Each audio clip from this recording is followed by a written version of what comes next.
Good morning, everybody, and welcome back to all of our pre-show coverage for the San Angelo Rodeo this year.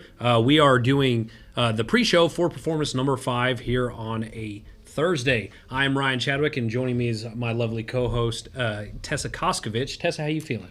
I'm feeling great. I'm super stoked about another weekend of rodeo, and I'm super excited. Yeah, how did the first week go for you? It was exhausting, but I had a lot of fun. Yeah, you got to talk to a lot of different people. Had some great, experiences, great performances, For sure. Great times overall. But before we get into any of the action that happened last Sunday, let's hear a quick word from our friends at Whataburger. Ah, yes. Whataburger's Honey Barbecue Chicken Strip Sandwich. It's just so, it's almost too hard to put into words. The Honey Barbecue Chicken Strip Sandwich from Whataburger. Just like you like it. All right, welcome back. It was a rough day for Roughstock on Sunday. Neither the Saddle Bronc or the Bareback really did anything that changed the leaderboard at all. Like, what did you see out there? I mean, I saw plenty of great rides. I believe our highest ride of the night was an 83.5 by actually the world's number one bareback rider right now, Bradlee Miller. Unfortunately, though, 83.5 was just not enough to get him on that scoreboard. Well, and that's what's crazy to think about, too. Like, the first 3 performances were so good for the bareback riders. Like, if 83.5 doesn't even get you in the top 5, you're going to have to completely have the perfect horse and bring your A game, right? 100%. And I'm super stoked to see how these cowboys try. Like, they see the scoreboard. They know what they're trying to go for.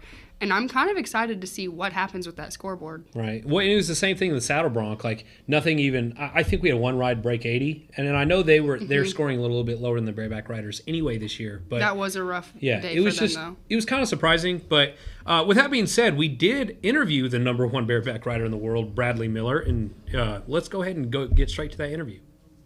Awesome. Hey y'all, it's Tessa. I'm here with Bradlee Miller. You are currently number 1 in the world at just 21 years old. How are you feeling right now? I'm feeling confident and healthy, and those are 2 things that don't come easy. No, yeah, I bet. And you have the best ride of the night today. So tell us a little bit about that. That horse was good. It wasn't enough to make the short round, but it was You was had good some practice. tough scores to beat, though. I did. This is a tough rodeo always, and it's a good one. Awesome. Well, what would you tell anybody who would want to get into the sport? It takes a lot of try, but if you want it bad enough, anyone can do it. And tell us a little bit about how you got into the sport and how you managed to be number 1 in the world at just 21 years old. My dad, he's been a college rodeo coach since I was 4, and so I've kind of grown up in the rodeo atmosphere, and I've never been away from it much. But and I think that's what's gotten me to where I am now. What made you want to do bareback over saddle? I tried the Saddle Broncs a little bit. I wasn't very good at it, and I don't like losing. Awesome. Well, thank you so much, Bradlee. Thank you. This has been Bradlee Miller, brought to you by Uber Eats.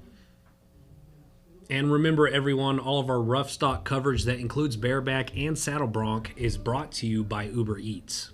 Let's go ahead and get into those timed events. Timed events had a great weekend. They had a really, really phenomenal Sunday.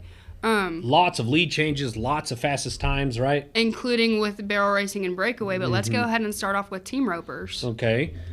We had a past San Angelo champion in the duo of Dustin Egusquiza and Levi Lord. They went first. They did their round 2 run on Sunday, right? The first round didn't go as well for them, but in the second round, they went first out of everybody. I thought it was kind of funny because, like, you asked for an interview before they even went, right? I did. I was standing back there where they were getting ready, and I walked straight up to Dustin, and I said, "What is your name?" He said, "Dustin Egusquiza." I said, "Perfect. Meet me right here afterwards, and let's go ahead and grab an interview." And so I ran to the top to make sure I could film their run, and they went first, and then I came back, and you're like, "What are you doing here?" And I was like, "Well, they're done. They had the bestest time in the rodeo so far." So. Which was great luck, and they're number 3 in the world right now. Yeah, so they lived up to their name. They roped their steer in 3.8 seconds, which was the fastest time in the round. Like I said before, they didn't do so well in round 1. So they're out of the average, but I don't see it's going to be hard to beat that time. So they're pretty much guaranteed to win some money. Tessa interviewed them too, so let's go ahead and see that. Timed events is Robert Lee, right? Robert Lee Kearson. Perfect. Hey y'all, it's Tess. I'm here with Dustin Egusquiza and Levi Lord. You guys just tied for first place of the round with a 3.8. Walk us through that run and how you're feeling right now. That was a good steer. He was pretty sharp last night, so kind of took the scoring out of the factor for me. I could just take a good roll at him and head him, and Levi healed him first jump like he normally does, and came tight good. So it's always good. It's always good to do good here at San Angelo. It's one of my favorites of the year. Never been able to get the win here, but came close a couple times. But we'll be back in a couple weeks for the cinch shootout. So and we're going to be expected to win then. Yeah. You guys are currently ranked number 3 in the world. What does that mean to y'all, and how do you plan on staying focused throughout the season? Oh, it just means that we've had a pretty good winter, I guess. These rodeos seem to fit our style, so it's nice to get off to a good start. We had a big win in San Antonio, and then other than that, we've just kind of been chipping along. So just like this, no good in the average. I messed up last night, but should get out of here with a decent check in the round and then come back to the cinch shootout. So it's just nice to get a good start on the year headed into the summertime. Awesome. Did you guys meet in college, or how did y'all become teammates? Yeah, we just knew each other from rodeoing, and then he lived at my house for a little while when we both kind of just started pro rodeo, and then we roped as second partners for a long time and became really good friends, and this is our 3rd year rodeoing together. It's just been a great partnership. It's really easy. We're best friends, and we live right across town from each other, so it just makes it for a good partnership and makes it pretty easy. Awesome. And then obviously communication is key when you're part of a team like this. How do you guys keep communication going in an arena like this and when the pressures are super high? Not much communicating like before today, really.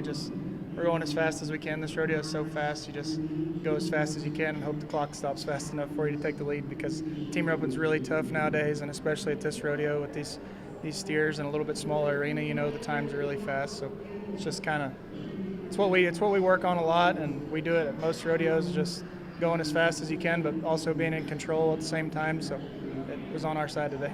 Okay, awesome. Thank you so much. That has been Dustin and Levi, brought to you by Robert Lee Care Center. And just as a reminder, all of our timed events are brought to you by Robert Lee Care Center. Now on to the barrel racing. Got to give the cowgirls some love here.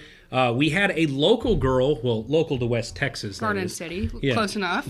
So Jordan Driver from Garden City posted the fastest time in the entire rodeo with her second round run.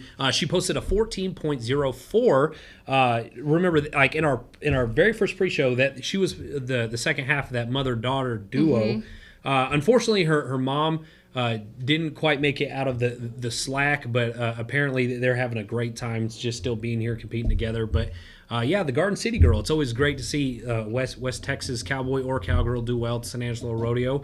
And she had a lot of great things to say about San Angelo, so let's go ahead and hear that. Joining me is Jordan Driver, Garden City cowgirl, who just posted the fastest barrel racing time in the entire rodeo. Jordan, just tell me how you're feeling. Oh, I'm super excited. I actually had a good opportunity to make the finals if I came and made a good run this time. So I'm super excited to have my horse come in here and have a chance to come back to the finals. This will be the first year I might have a chance to come back, so I'm super excited about it. And this isn't exactly home, but it's home in West Texas. What is the San Angelo Rodeo like playing or riding in front of this crowd, and how does it compare to other rodeos? I've told my traveling partner several times, I was like, I love Angelo, I love coming here. Like you said, I have a bunch of people that come out and support me.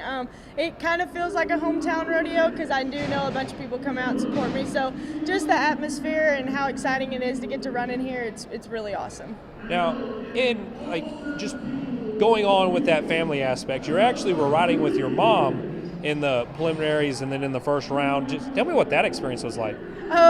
Both my mom and I are very competitive. We keep each other on our toes. So, when we're in the rig together, we want each other to succeed, but we're both trying to outrun each other. And I think that's why we've both been successful from when I was little bitty. She put that in me. So having my mom there with me and getting to actually compete with her it's awesome because we both push each other to be able to go out in this arena and succeed.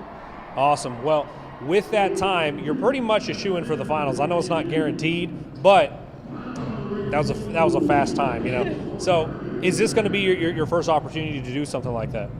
Yes, I think I've been entering the Angelo Rodeo since I got my pro card when I was 18, and I'm 22 now. So I've been coming to Angelo for a while, and this is the first time I have a chance to get to the final. So it's really fun. Yeah, well, congratulations, and we wish you all the luck throughout the rest of this rodeo.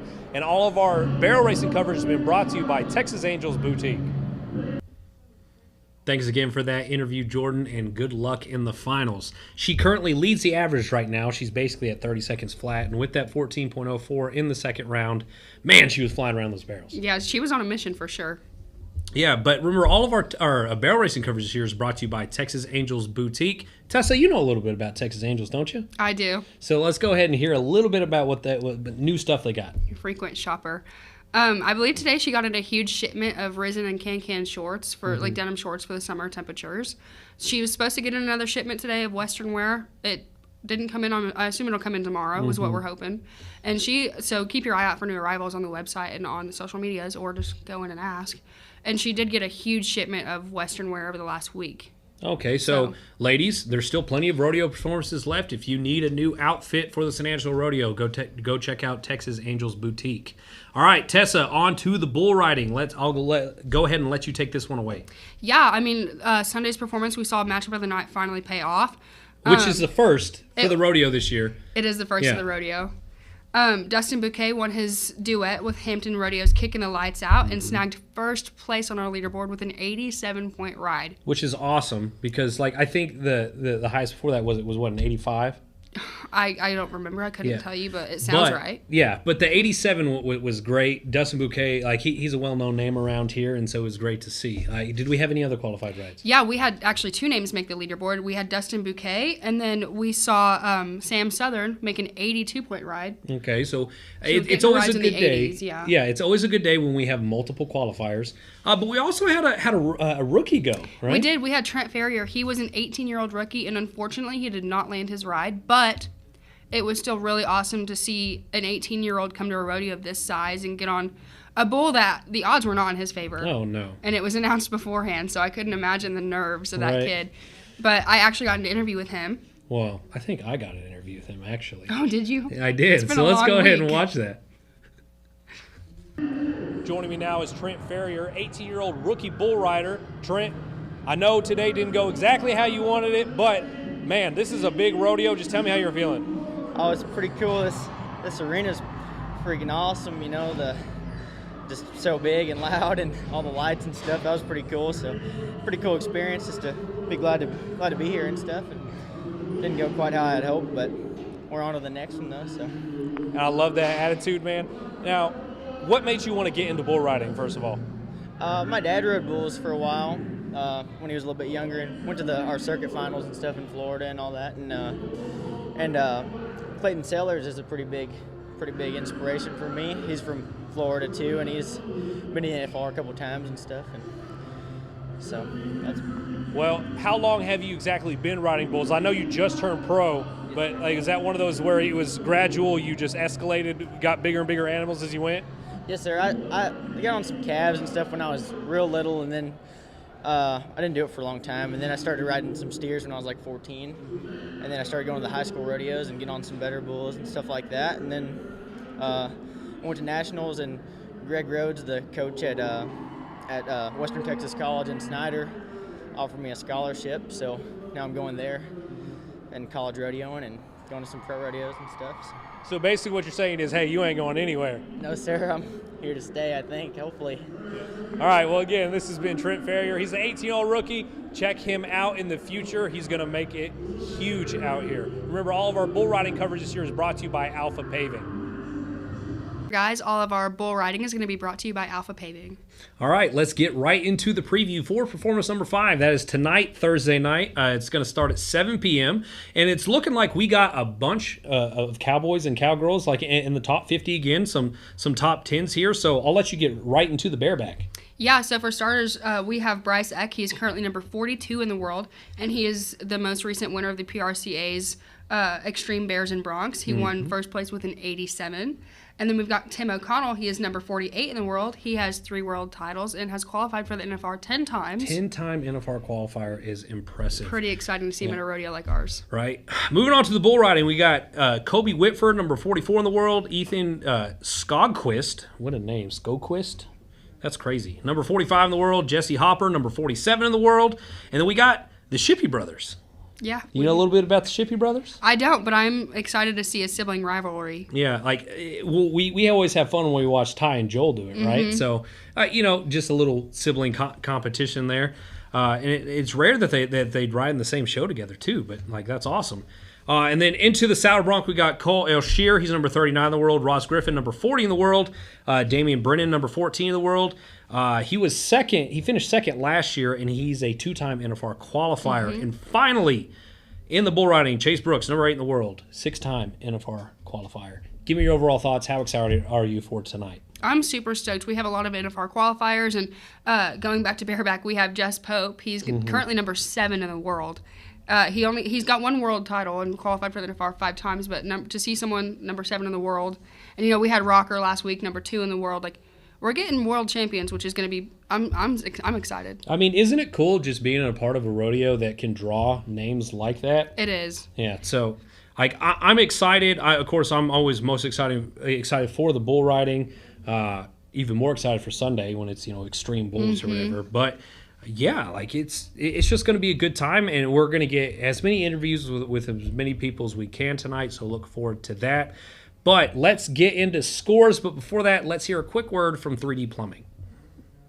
3D's Plumbing has served the Concho Valley with excellence for over 3 decades. Their team of highly skilled plumbers is well equipped to handle everything from routine maintenance to complex emergency repairs. 3D's Plumbing understands that your home's comfort and safety depend on a well-functioning plumbing system, and they're here to ensure it runs smoothly.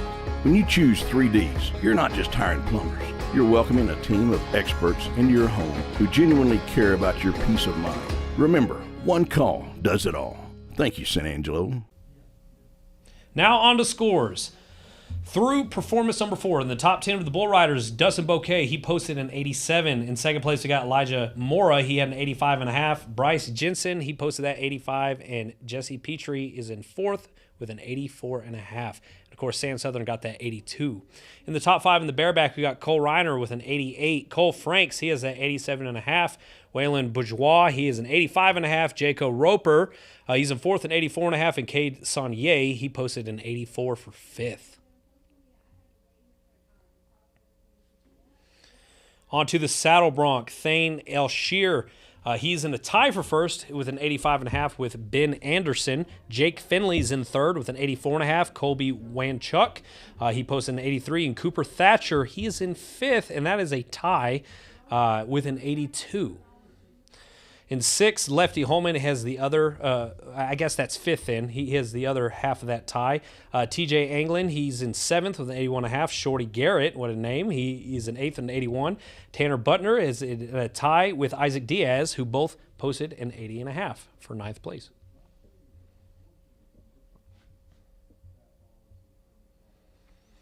On to the barrel racers. Jordan Driver blew the crowd away with her 14.04 run. Second place is still Heather Crowley. She had a 14.23. Fallon Taylor's in third with a 14.24. Lindsay Mugley, she posted a 14.31 for 4th. And in 5th place, we got Julie Plord and Zoe Corkill. They both ran a 14.32. Leaders of the average in this is Julie Plord, and that actually is Jordan Driver. She should be in first place. Julie Plord is in second, tied with Crystal Dillman with a 30.31. Lindsay Mugley is in fourth with a 30.33. Latricia Duke is in 5th with a 30.44. And, of course, Heather Crowley is in 6th with a 30.47. We need to get that fixed. Jordan Driver is leading. On to the steer wrestlers in the 4th performance. Dalton Massey still leads with the fastest round with a 3.2 seconds. Mike McGinn, he posted a 3.4. Winston McGraw, he had a 3.5, good enough for 3rd place. Bridger Chambers in 4th with 3.6. And then Teal Sykes and Brandon Harrison are tied for 5th. Both posted a 3.7 second steer wrestle. In the average, Mike McGinn is leading that one. He is 7.2 seconds on 2. Dakota Eldridge, he is at 7.3 in second place. In third, we got Bridger Anderson with 7.5. Dalton Massey, he ran a very safe second round, but he's in 4th right now, still in the top 5, 7.6. And then, of course, Hunter Cures in 5th with a 7.7 second on 2.